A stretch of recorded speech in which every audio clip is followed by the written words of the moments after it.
बातमी आहे संतोष देशमुख हत्या प्रकरणी। संतोष देशमुख हत्या प्रकरणी वाल्मिक सोबतच्या संबंधांमुळे धनंजय मुंडे हे अडचणीमध्ये येण्याची शक्यता आहे। धनंजय मुंडे यांच्यावर चौफेर हल्ला होतोय।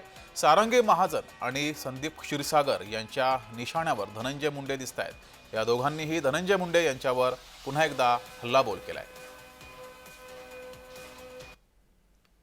अजितदादांवर माझा पूर्ण विश्वास आहे। त्याचा राजीनामा घेतील, त्याला पूर्णपणे समजावून सांगतील आणि योग्य ती कार्यवाही बरोबर ते आपल्या नेत्यावर करतील, माझा विश्वास आहे। मी तुम्हाला म्हणतो ट्रान्झॅक्शन बघितले सगळ्याच गोष्टी लक्षात येतील तुम्हाला। आणि तपासामध्ये सुद्धा ज्या पद्धतीने त्यांचं वाल्मिक कराडचं नाव आल्यानंतर जो लगेच वेग कुठतरी थांबलेला दिसतो किंवा VIP ट्रीटमेंट झालेली असते, हे तर मी पूर्णपणे उघडपणे बोललोय की तर मंत्री महोदयांचं वरद हस्त त्यांच्यामध्ये आहे। त्यांना दुर्दैवी दुःखदायी घटना होती जरूर आहे, त्या विषयाबद्दल काही आम्हाला बोलायचं नाही। अधिक काही जे काही आहे ते खरं आहे, पण कोण त्याच्या मागे आहे त्याची तपशील झाल्याशिवाय फक्त एक दोन लोकांनी आरोप करणं आणि सगळ्यांनी म्हणजे त्याच्यावर असा म्हणजे उद्या चला कोणी कोणावरही आरोप करून राजीनामा मागतील आणि त्याच्या म्हणजे सगळ्यांनी होकार द्यायचं